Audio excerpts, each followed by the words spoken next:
somewhere once that the energy created by a sound wave never really disappears. It simply spreads itself so thin and wide that it becomes inaudible and is absorbed into the world around it. So even when a word is no longer heard, the intent behind it continues to live. Somewhere out there, everything that has ever been said ripples across the waters of empty space. Every bit of our elders' advice and every heartfelt compliment hang like A+ report cards from Orion's refrigerator door. The I love you professed to your teenage crush plays bumper cars with the I do you whispered the day of your wedding. The first bedtime story your mother ever read you is floating across the Milky Way. And whatever made the Mona Lisa smile may be bouncing around a galactic classroom millions of miles above us. Every insult, war cry, or racist joke sticks like gum to the bottom of God's desk. Slurs pollute sky as oil does ocean. Every yes, no, please, thank you. How must all this talking sound to the rest of the galaxy? Is Earth merely the downstairs neighbor who plays his music too loudly? Is thunder an upstairs boot thumping the floor trying to shut us up? There are stories all around us. The sun is a recorder that chronicles our life's moments, then shines down to us in playback so that we may grow. The moon is a bow pulled against the bridge of the earth. The waxing and the waning of the tides are movements. It is an old song. An old song. One we forgot we know the words to, but always sing along. Our lungs rise and fall with the music. Each one of us is a note in a symphony being conducted without our permission. Will your sound make the heavens swoon? Or will you resound like missed notes bent into off-key time signatures? When you speak, do it with intent, for the universe will remember even when you won't. The dust we will one day become will roller coaster along the wind.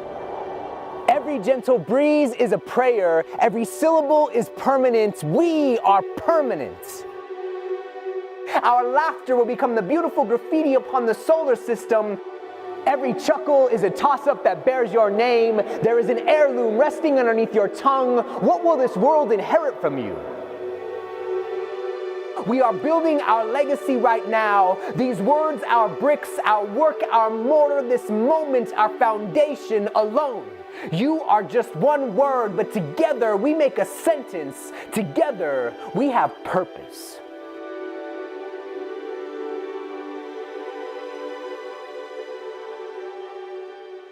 Hey, I'm Bobby Lefebvre, and welcome to Art Scene.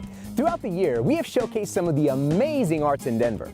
Arts that entertain, inspire, lift us up, make us smile, and make a difference. These are the ripples that we've sent out into the universe. And today, we are going to revisit some of our favorite stories from this year.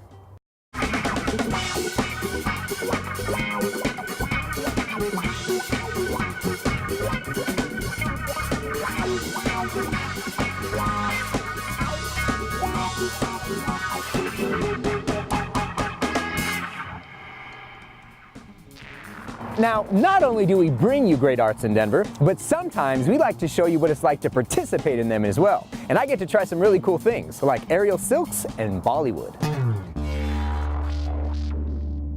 We are fighting for the arts to be recognized in Denver. We want to engage more artists and just kind of grow people's love for circus in Denver. And I saw aerial silks and thought it was the coolest thing I'd ever seen in my life.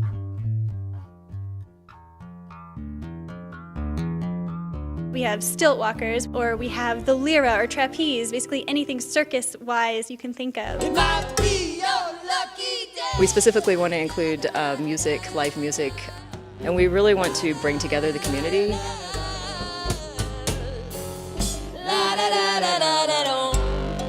We are basically a collective of aerialists, circus artists, dancers, and musicians here in Denver. It was started by 6 of us in December, so we're very new. And it basically kind of came to fruition when we found this amazing space, which is the home of our friend Paul Laurie, who let us come here and practice on these points, which are about 18 feet in the air. And we really love it. We basically love to bring the dance and circus and the arts to the community and engage those artists out there and bring them into our space as well.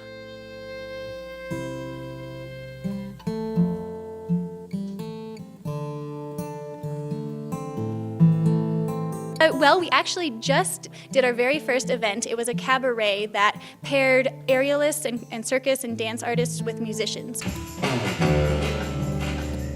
It was all live music. It involved over 30 artists, and it took place at Buntport Theater and sold out very quickly, which was amazing for us because we had no idea that it would be so popular. And so we're going to be doing more of those. We're going to be offering amazing workshops here in the space so people can come and experience this. Our rehearsals are all open to the public, and we invite anyone to come and watch us. They can hang out in this beautiful space. So just moving forward into the year, we want to engage more artists and just kind of grow people's love for circus in Denver.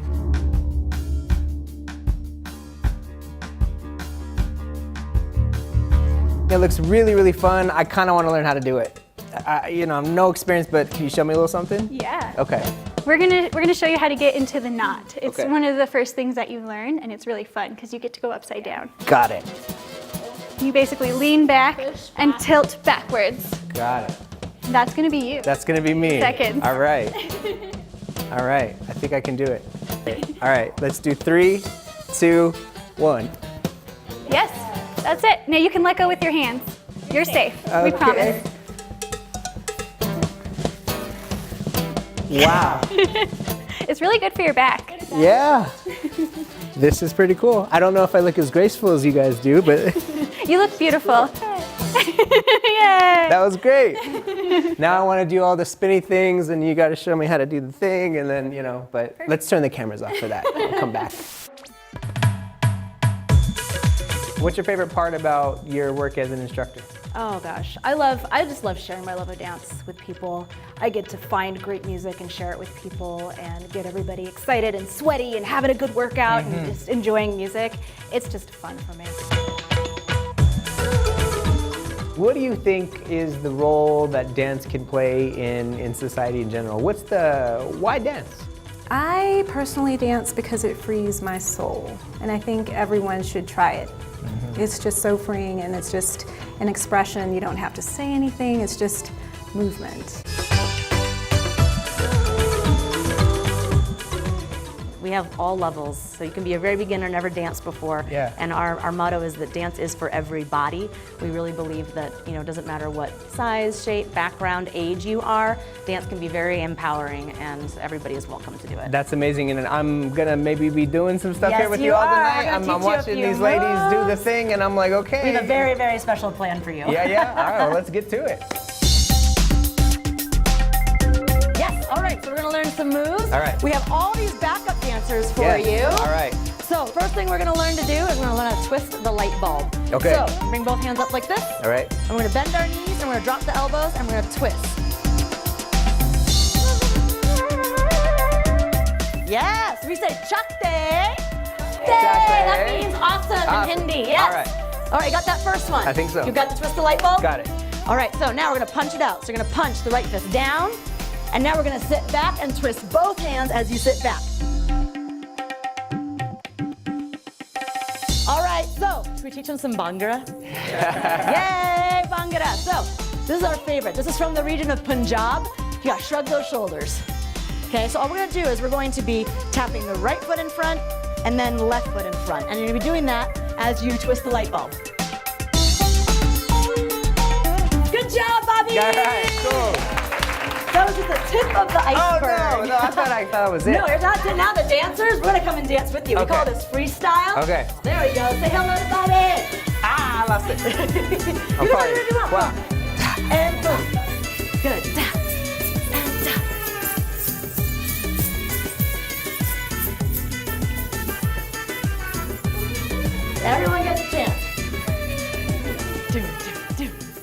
good job, Bobby. You sweating? A little bit. To see the entire episodes, go to youtube.com/Denver8TV and check out Art Scene Season 4. We love to showcase living culture as art, and in the spring we showcased 2 powwows, one of which was organized by students from Denver Public Schools.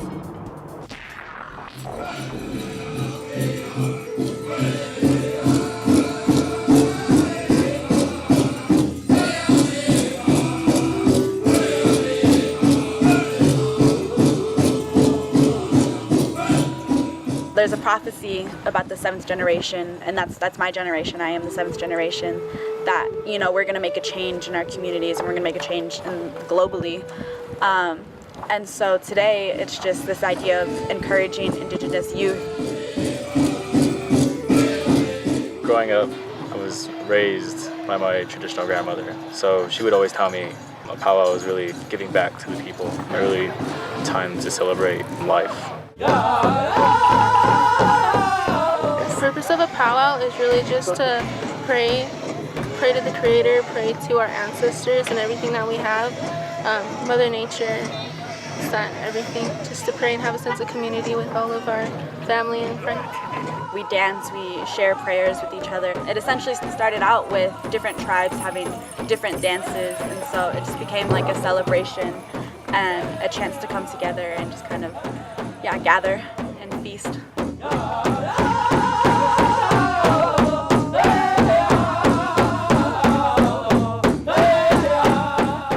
The purpose of this powwow is to really encourage our Native American youth. It's a powwow/college fair. Our college fair allows students to check out the Native American services at each school. It helps us because, you know, a lot of kids around here are low income, and so it kind of helps to know what scholarships there are and how they can go to school. The students did a lot of the organization.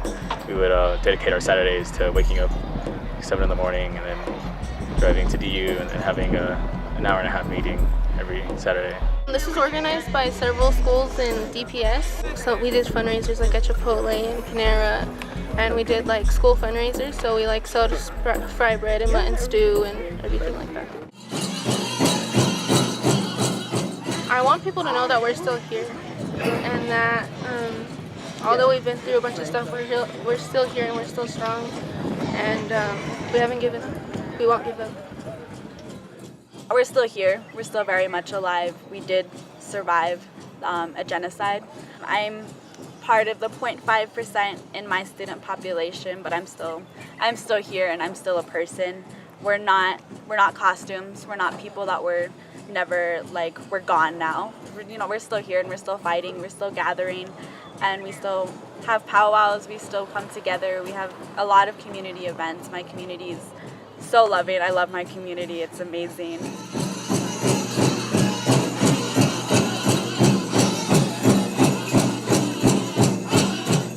Currently, right now, I believe we're only 1% of college populations. And and that needs to change. That needs to change in our communities. It comes from our community and outside our community. We need to start supporting our Indigenous youth to know that they could go on and succeed. And that's what I'm doing today, and that's what I feel like I'm doing today.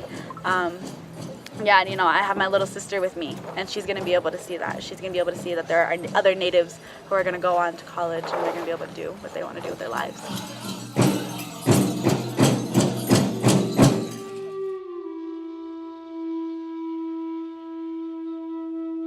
To see more of any of our other shows, go to youtube.com/Denver8TV and check out Art Scene Season 4.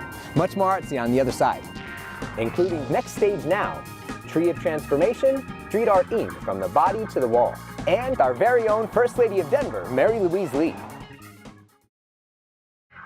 Denver Arts and Venues is the city's agency that curates and sponsors a wide variety of cultural programs, including a tattoo show. Here's just a few of those programs.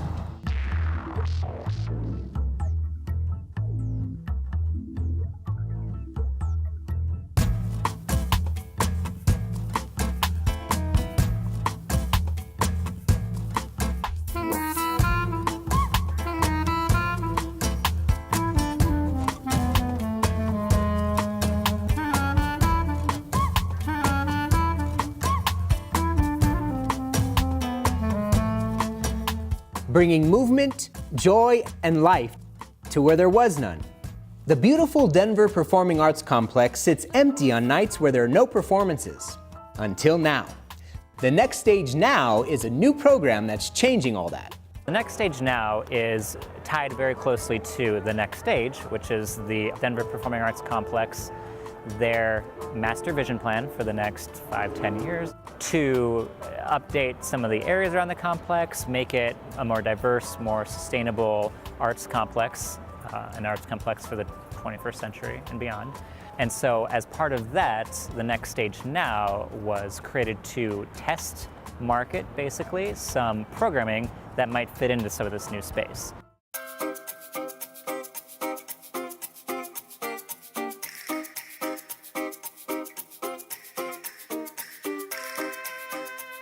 The Next Stage Now is enlivening, engaging, invigorating the space at Denver Performing Arts Center. It's an ongoing series of free or low-cost events bringing people to the space. One of the free events is Sunset Cinema. A themed photo booth, music, and dance lessons lead up to the main event, a dance movie under the stars.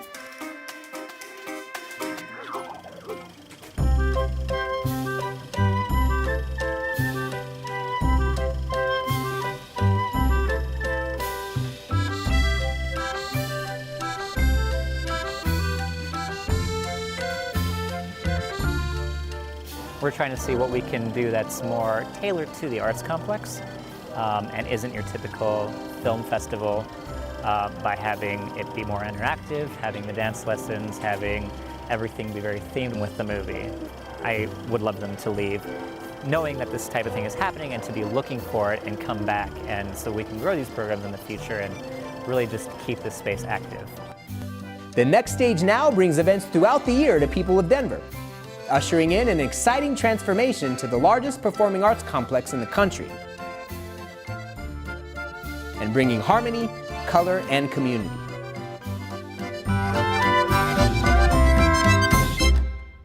There's a new interactive temporary art installation at Civic Center Park, Tree of Transformation.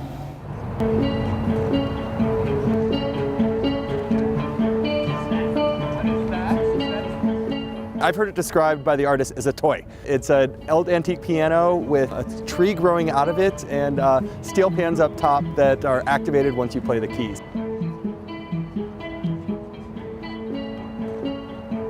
This is the Tree of Transformation. It's the second in a series of interactive musical trees that myself and Ryan Elmendorf came up with, and we took the insides of the piano out and replaced it with electronics. There's a twisting steel trunk that comes up and forms a canopy of steel, and at the end of each branch is a set of 9 steel pan drums that were handcrafted in Trinidad Tobago. We're excited about Tree of Transformation at the Conservancy. It's our first foray into temporary public art in Civic Center, to be able to use as an attractor into the space in a time when otherwise there's not a lot of activity in the park. And so through the winter months and through April, we're really hoping the public comes out and plays with the toy that we put up for them.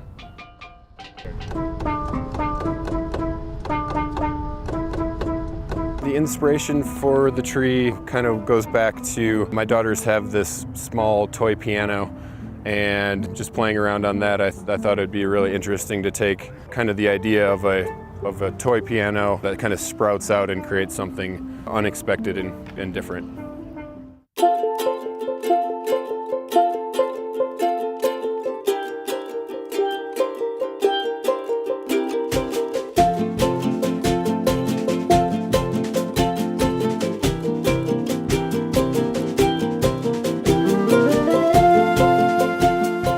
The best part of being able to bring this kind of art here is seeing people just kind of discover something. People just kind of walk around and notice this big sculpture and then walk up to it and start messing around with it and figure out that it does something kind of unexpected.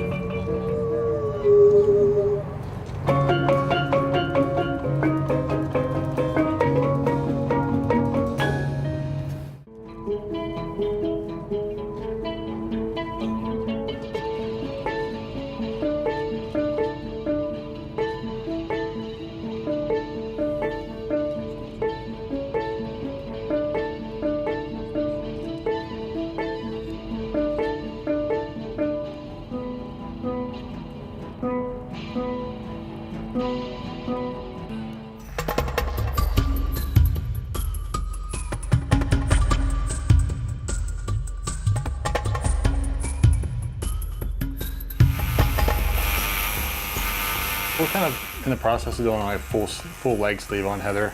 So we've been working on it off and on for 4 or 5 months or so. Yeah, and what's the design? What's the piece? It's a lot of stuff. It's kind of a Japanese style motif with a large snake and flowers and water, clouds. Typical Japanese style stuff. Yeah, absolutely. I think it's become more out in the open, but I think it's more approachable than some people think it is. I think some people are very intimidated to come and get a tattoo, but I think it's, most tattooers are much more friendly, and you know, there's a million different styles you can choose from. Now doctors and lawyers and teachers and pastors and everybody gets tattooed now, and they're open with it. Yeah. Go to the post office and the guy's sleeve, tattoos on his neck. Mm-hmm. You know, you didn't see that 25 years ago. You really get to know somebody when you do tattoos on them because it's a very personal experience. It's like a very vulnerable position to be in, to let someone do something permanent on your skin.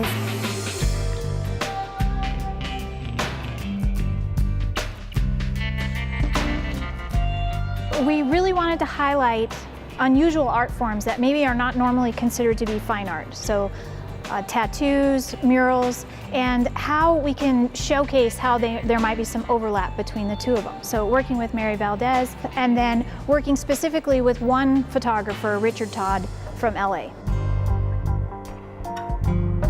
Well, I was really honored to be a part of the beginning days of the Urban Arts Fund, where we felt like, you know, how can we prevent graffiti and vandalism in the city of Denver? So we felt like if we give artists, you know, money, they can create beautiful murals in the city of Denver to help curb graffiti and vandalism.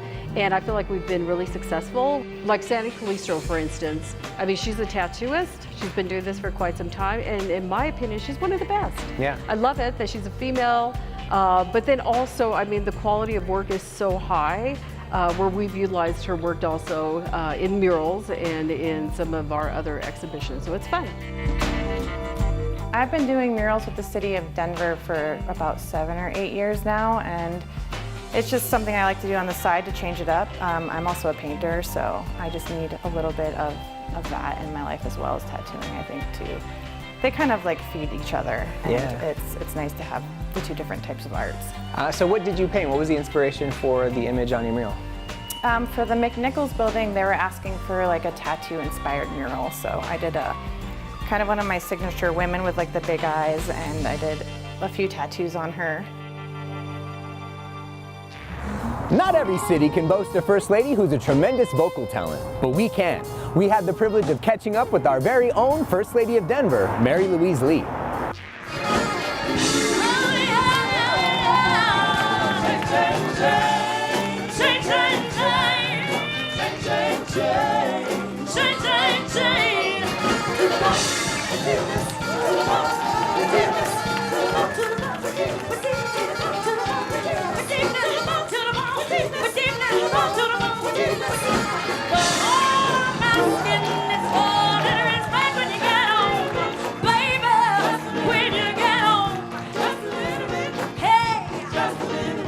All right, so we are here backstage with Mary Louise Lee, getting ready to chat with her. Thank you so much for taking time to talk to us. Oh, thank you for being here. You know, we featured a segment on our show last month around the Cherry Creek Arts Festival, celebrating you as a distinguished patron.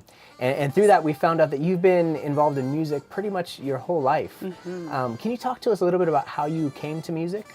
I started singing when I was 3, and my parents got me started. They were singing in the church choir, and so that's when I started singing with the church choir, and by the age of 5 I was directing the children's choir. Wow. So yeah, I've been singing a long time, and then just from there I've just got involved with dance and with playing the piano and playing the flute, and so it's been in my blood for a very long time.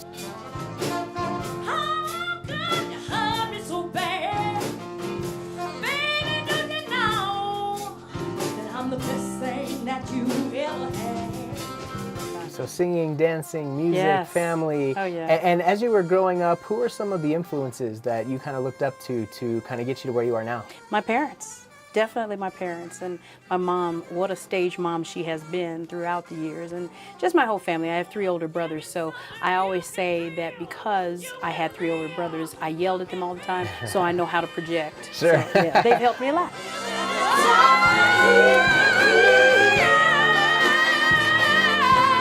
Tonight, obviously, we're here because you're doing an Aretha Franklin tribute, right? Yes. So how did this project sort of come to be? Well, you know, we've been here at the Clock Tower before. We just got through last year, as a matter of fact, doing a tribute to Whitney Houston, which was awesome. We had a wonderful time doing that, and she has such wonderful music. They asked us to come back, and they said, who would you want to do? And we thought about it, we're like, oh, of course, Riri. Yeah. You've got to do her. She's got a wonderful songbook. So we decided to do this, and we did it in November, and then they asked us back to do it again. I like the kind of ways we have fun.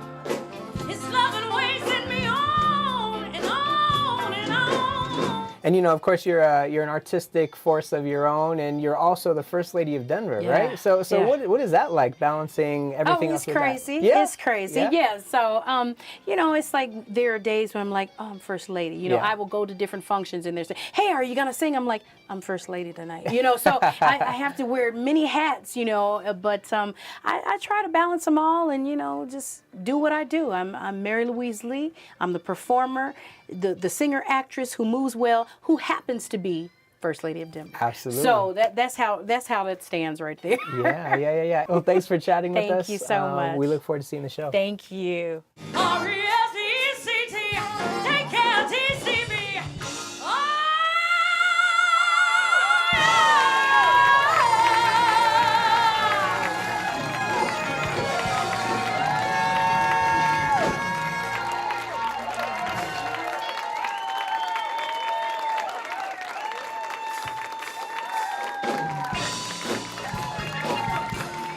Ladies and gentlemen, make some noise for Mary Louise Lee, y'all. Hey, we just scratched the surface. We'll have more of Arts and Venues and other programs on our next edition. Thank you so much for watching. I'm Bobby Lefebvre. We'll see you next time as we discover more of Denver's art scene.